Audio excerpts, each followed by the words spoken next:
Sabi na.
Baru ini ada berita surat kabar daripada Sumatera Utara, Kota Medan, yaitu koran Waspada yang terbit pada hari Kamis 2 Oktober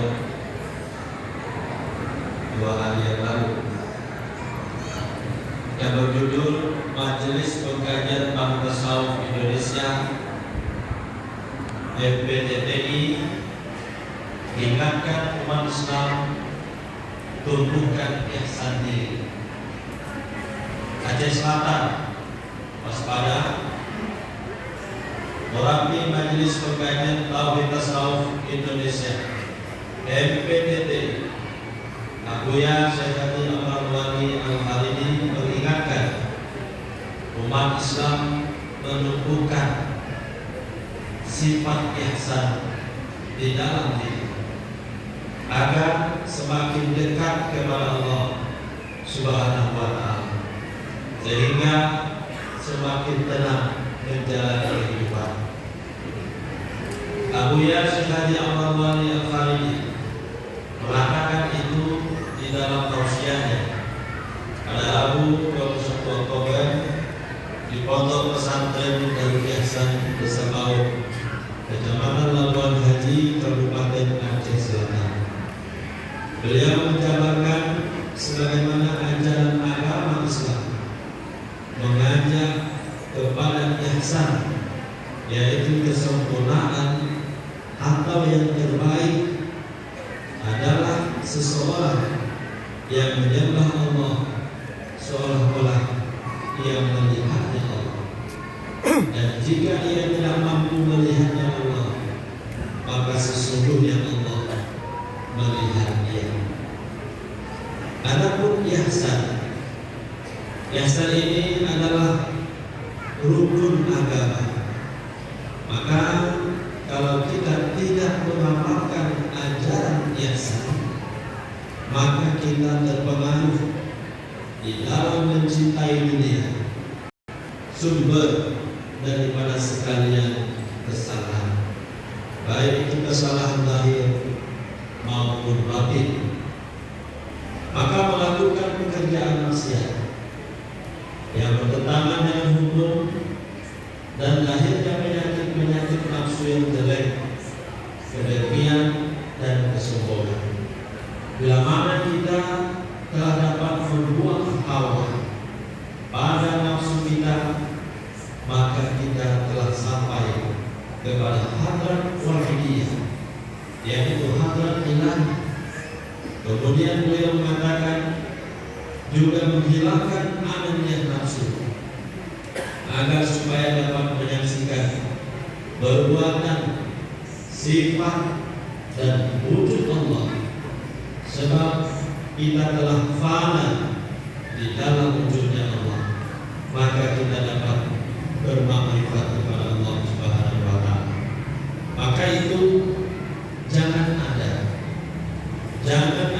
dari pimpinan-pimpinan kita, pemimpin-pemimpin kita, baik itu pemerintah, ulama, cendekiawan, mencegah ajaran tauhid tasawuf dan tauhid sufi bagi umat Islam yang mengamalkan ajaran ihsan tersebut. Para hadirin hadirat yang dirahmati Allah Subhanahu wa taala,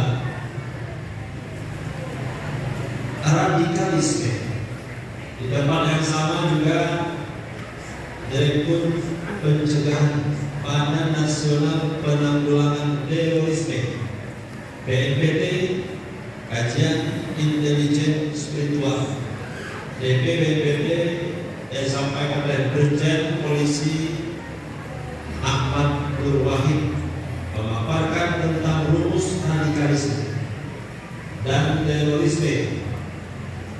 Adapun radikalisme ini secara umum didefinisikan sebagai gagasan dan tindakan yang bertujuan melemahkan dan merubah tatanan politik mapan dengan sistem baru yang biasanya itu dilakukan dengan cara kekerasan atau dengan cara yang ekstrim.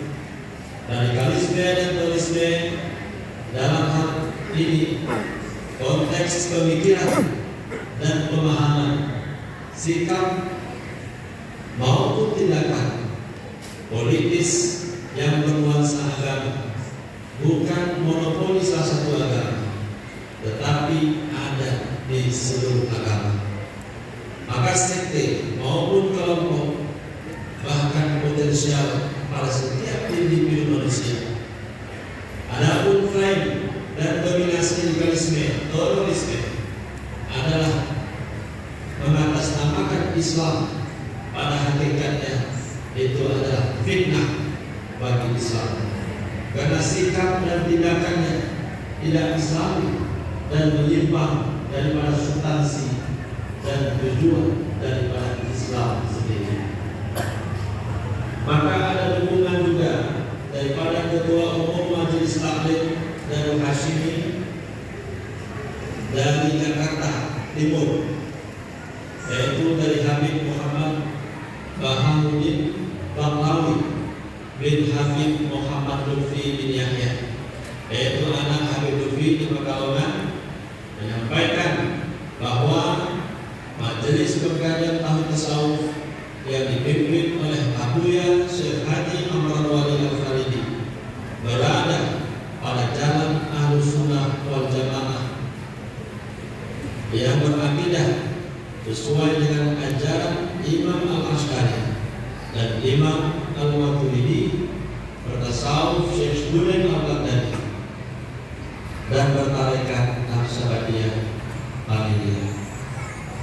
Para hadirin hadirat sekalian yang dirahmati Allah Subhanahu wa taala. Maka inilah perjuangan al-tasawuf yang pada substansinya membahas, memperjuangkan mengenai dengan ihsan.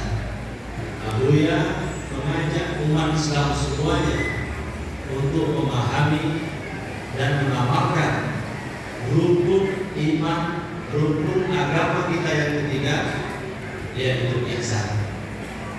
Maka apabila rukun agama kita beriman saja, berislam saja, tapi tidak berihsan, maka agama kita juga tidak sempurna dan juga yaitu mudah rapuh dan terpuruk.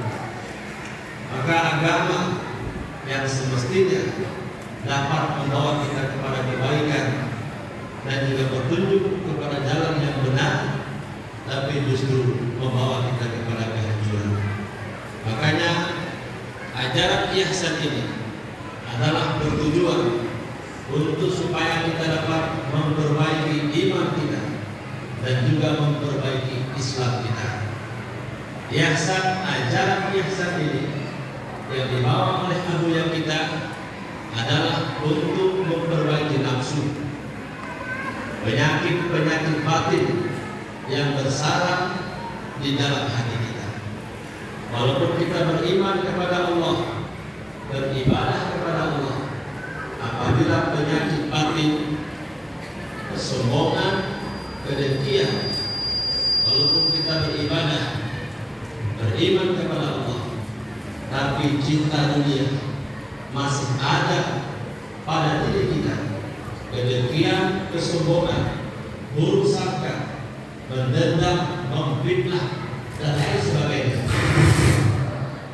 Maka agama kita, ibadah kita, pengamalan kita, itu semua sia-sia. Makanya majelis pengkajian tentang tasawuf supaya dapat dipahami agar agama kita ini benar-benar berkualitas, bukan hanya banyak kuantitasnya saja. Bukan karena keturunan kita menganut Islam jadi kita agama Islam, tapi ajaran Islam yang kafah, yang sebenar-benarnya yang dibawa oleh Rasulullah itu tidak kita amalkan. Lahir kita beriman, tapi batin kita munafik, tidak takut kepada Allah.